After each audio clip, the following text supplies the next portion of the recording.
नमस्कार दोस्तों, आज की इस वीडियो में हम बात करेंगे मराठा साम्राज्य के अंतर्गत पेशवा बाजीराव प्रथम। देखिए दोस्तों, पेशवा बाजीराव प्रथम का पेशवा के रूप में जो कार्यकाल था वो 1720 ईस्वी से 1740 ईस्वी तक रहा था। यानी 1720 ईस्वी से 1740 ईस्वी तक मराठा साम्राज्य के पेशवा थे। ठीक है, इनके पिता का नाम बालाजी विश्वनाथ था। और फिर देख लेते हैं क्वेश्चंस के रूप में इनके सारे फैक्ट्स पढ़ते हैं, और ये सारे फैक्ट्स और क्वेश्चंस एग्जाम्स में पूछे जाते हैं और आए हैं। पहला क्वेश्चन है कि किस पेशवा ने अपने समर्थकों की मदद से मराठा संघ का पुनर्गठन किया था? तो याद रखना है, बाजीराव प्रथम ने किया था। और इसने बाजीराव प्रथम ने नए मराठा संघ के आधार स्तंभ 5 बताए थे। कितने बताए थे? 5 बताए थे। तो इन्होंने नए मराठा संघ का पुनर्गठन करने के लिए 5 आधार स्तंभ बनाए। जो 5 आधार स्तंभ इस प्रकार हैं, समझिएगा कि इन्होंने 5 जो आधार स्तंभ हैं उनमें पहला आधार स्तंभ सिंधिया, दूसरा होल्कर, तीसरा गायकवाड़, चौथा भोसले और पांचवा पेशवा। ठीक है, ये मराठा संघ के 5 स्तंभ बनाए और इन मराठा संघ को पूरे को 5 हिस्सों में बांटा, एक तरीके से हम कह सकते हैं। और ये 5 क्या थे? पिलर थे मराठा संघ के। अब देखिए, सिंधिया थे ग्वालियर के, यानी ग्वालियर की जो संभालने की बागडोर है वो सिंधियाओं को दी गई। और सिंधिया की जो मराठा थे सिंधियाओं के, इस मराठा संघ के, सिंधिया संघ के जो संस्थापक थे वो राणोजी सिंधिया थे। इंदौर में होलकर का स्तंभ संघ बनाया गया और इसके संस्थापक थे मल्हारराव होलकर। बड़ौदा में गायकवाड़ संघ बनाया गया, इनके संस्थापक थे पिलाजी गायकवाड़। और नागपुर में भोसले का संघ बनाया गया और इनके संस्थापक थे रघुजी भोसले। और पेशवा ने खुद ने पुणे की बागडोर संभाली। तो याद रखना है, भोसले नागपुर संभालते हैं, गायकवाड़ बड़ौदा संभालते हैं, होलकर इंदौर संभालते हैं और सिंधिया ग्वालियर। इनके संस्थापक हमने यहाँ पर लिख दिए हैं, ये भी याद रखिएगा। नेक्स्ट क्वेश्चन है कि वह पेशवा कौन थे जो प्रथम शक्तिशाली पेशवा माने जाते हैं? तो याद रखना है, बाजीराव प्रथम थे। बाजीराव प्रथम को प्रथम शक्तिशाली पेशवा माना जाता है। इन्होंने अपने प्रयत्न के दम पर मराठों को भारत में प्रथम श्रेणी की शक्ति बना दिया था, ये बात भी याद रखनी है। अगला क्वेश्चन है कि किसने मुगल साम्राज्य के बारे में कहा था कि हमें इस जर्जर वृक्ष के तने पर प्रहार करना चाहिए, शाखाएं तो स्वयं गिर जाएंगी और इस प्रकार मराठाओं की पताका कृष्णा से अटक तक फैलने लगेगी। ये बात गई थी बाजीराव प्रथम ने साहूजी महाराज के दरबार में कही थी। ये बात बाजीराव प्रथम ने, ये बात याद रखनी है आपको कि मराठाओं की पताका कृष्णा से अटक तक फहराने की बात करने वाले जो पेशवा थे वो बाजीराव प्रथम थे। अगला क्वेश्चन है कि साहूजी महाराज ने किस पेशवा को से कहा था कि आप निश्चित रूप से ही ऐसा कर पाएंगे क्योंकि आप एक योग्य पिता के योग्य पुत्र हैं? ठीक है, ये बाजीराव प्रथम से कही थी ये बात साहूजी महाराज ने। और ये कब कही थी? जब इन्होंने, बाजीराव प्रथम ने कहा था ये बात मुगलों के विषय में कि हमें इस जर्जर वृक्ष के तने पर प्रहार करना चाहिए, शाखाएं तो स्वयं गिर जाएंगी, इस प्रकार मराठाओं की पताका कृष्णा से अटक तक फैलेगी। जब ये बात साहूजी महाराज के दरबार में सतारा में बाजीराव प्रथम ने, पेशवा बाजीराव प्रथम ने कही थी, तब उनके प्रत्युत्तर में साहूजी महाराज ने कहा था कि आप एक योग्य पिता के योग्य पुत्र हैं और आप ऐसा ही निश्चित रूप से कर पाएंगे। नेक्स्ट अगला क्वेश्चन है कि पालखेड़ा का युद्ध कब हुआ था? तो ये पालखेड़ा का युद्ध 1728 ईस्वी में हुआ था। 1728 ईस्वी में बाजीराव प्रथम ने हैदराबाद के निजामुल मुल्क को मालखेड़ा के युद्ध में पराजित किया। ठीक है, मालखेड़ा या पालखेड़ा एक ही चीज है। तो 6 मार्च 1728 ईस्वी को मुंगी शिवगांव की संधि हुई। ठीक है, अब देखिए पालखेड़ा के युद्ध में हैदराबाद के निजामुल मुल्क की हार हो जाती है बाजीराव प्रथम से, और इन दोनों के मध्य 6 मार्च 1728 ईस्वी को मुंगी शिवगांव की संधि होती है। अब देखिए, मुंगी शिवगांव की संधि होती है 6 मार्च 1728 को। इसकी डेट याद रखिएगा कि मुंगी शिवगांव की संधि कब हुई थी, किन के मध्य हुई थी? बाजीराव प्रथम के मध्य और हैदराबाद के निजामुल मुल्क के मध्य हुई थी। ठीक है, तो ये याद रखना कि हैदराबाद की निजामुल मुल्क आसफ शाह एवं बाजीराव प्रथम के मध्य मुंगी शिवगांव की संधि हुई थी 6 मार्च 1728 को।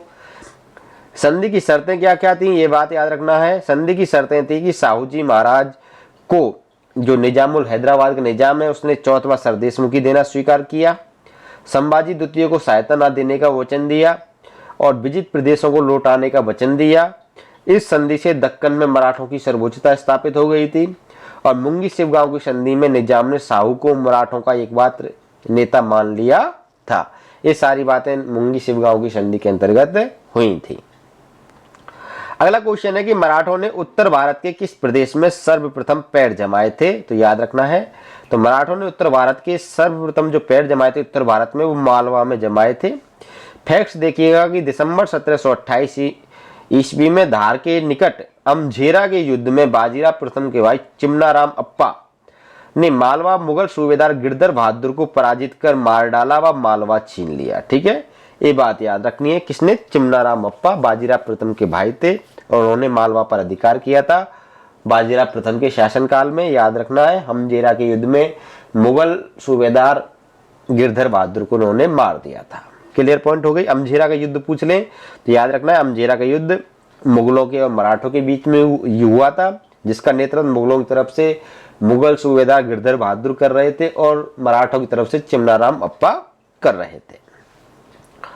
अगला क्वेश्चन है कि बाजीराव प्रथम की महत्वपूर्ण उपलब्धि क्या मानी गई है? ठीक है, याद रखना है। तो बाजीराव प्रथम की महत्वपूर्ण उपलब्धि मानी गई है बुंदेलखंड की विजय, जो 1729 ईस्वी में इनके द्वारा की गई थी। अब देखिए 1729 ईस्वी में जो बुंदेलखंड की विजय है, इसके फैक्ट्स देख लीजिए कि 1729 ईस्वी में मुगलों के इलाहाबाद के सूबेदार मोहम्मद खां बंगस ने बुंदेलखंड पर क्या किया? आक्रमण किया। तब बाजीराव प्रथम ने बुंदेलखंड शासक छत्रसाल को मुगलों से स्वतंत्र कराया था। छत्रसाल ने मराठाओं को 33 लाख रुपए वार्षिक राजस्व के रूप में अदा करना स्वीकार किया तथा पेशवा को कालपी, सागर, झांसी, हृदयनगर निजी जागीर के रूप में प्रदान की थी। ये सारी बातें याद रखनी है आपको। नेक्स्ट अगला क्वेश्चन है कि बाजीराव के गुजरात आक्रमण के समय वहां का गवर्नर कौन था? तो याद रखना है, बाजीराव प्रथम के गुजरात आक्रमण के समय वहां के गवर्नर थे, मुगल सूबेदार थे जोधपुर के महाराजा अभय सिंह। और 1732 ईस्वी में बाजीराव प्रथम ने गुजरात पर आक्रमण किया था और इस प्रकार बाजीराव ने आक्रमण कर मुगलों से गुजरात को छीन लिया था। अगला क्वेश्चन है कि जंजीरा के सिद्धियों को लंबे अभियान के बाद किस पेशवा ने पराजित किया था? तो याद रखना है, 1733 में बाजीराव प्रथम ने जंजीरा के सिद्धियों को पराजित किया था। याद रखना है कि छत्रपति शिवाजी महाराज अपने पूरे शासनकाल में, अपने पूरे जीवन काल जंजीरा की सिद्धियों को पराजित करने में असफल रहे थे। ठीक है, जंजीरा की सिद्धियों को सर्वप्रथम पराजित किया गया था बाजीराव प्रथम के शासनकाल में 1733 ईस्वी में। ठीक है, ये बात याद रखनी है। अगला क्वेश्चन है कि किस पेशवा ने 1739 ईस्वी में पुर्तगालियों से सालसेट व बेसिन क्षेत्र को छीना था? तो याद रखना है, बाजीराव प्रथम ने छीना था चिमनाजी अप्पा के नेतृत्व में। चिमनाजी अप्पा जी क्या है? बाजीराव प्रथम के भाई थे। इनके नेतृत्व में मराठों ने पुर्तगालियों से सालसेट व बेसिन क्षेत्रों को छीन लिया था 1739 ईस्वी में। यूरोपीय शक्ति के विरुद्ध मराठों की पहली जीत कौन सी थी? तो याद रखना है, यूरोपीय शक्तियों के विरुद्ध मराठों की पहली जीत थी बसिन की विजय 1739 में। चिमनाजी के नेतृत्व में पुर्तगालियों को उन्होंने इस बसिन की युद्ध में हराया था। ये बात याद रखनी है आपको। ठीक है, अगला बाजीराव के पुर्तगालियों पर आक्रमण के समय पुर्तगालियों के उत्तरी क्षेत्र की राजधानी क्या थी? तो पुर्तगालियों के उत्तरी क्षेत्र की राजधानी थी बसिन, जबकि दक्षिणी क्षेत्र की राजधानी थी गोवा। ठीक है, और बसिन को किसने जीत लिया? मराठों ने जीत लिया था। पुर्तगालियों की उत्तरी क्षेत्र की राजधानी पर कब्जा हो गया था मराठों का। ठीक है, अगला क्वेश्चन है कि मात्र 500 घुड़सवारों के साथ दिल्ली के मुगल बादशाह को आतंकित करने वाले पेशवा कौन थे? ठीक है, तो याद रखना है, बाजीराव प्रथम थे। और बाजीराव प्रथम ने क्या किया कि जो दिल्ली के मुगल बादशाह थे मोहम्मद शाह रंगीला, उनको इतना डराया था कि 500 घुड़सवार लेकर ये दिल्ली पहुंच गए और ये किले से बाहर भी नहीं निकले थे और वहां पे खूब रहे आराम से। ठीक है, देखिए अगला क्वेश्चन है कि कौन सा मराठा पेशवा था जिसने 500 घुड़सवारों के साथ दिल्ली पर आक्रमण किया और 14 दिन का सफर 2 दिन में तय कर दिया एवं मुगल बादशाह मोहम्मद शाह के महल में पहुंच गया? ठीक है, तो याद रखना बाजीराव प्रथम थे।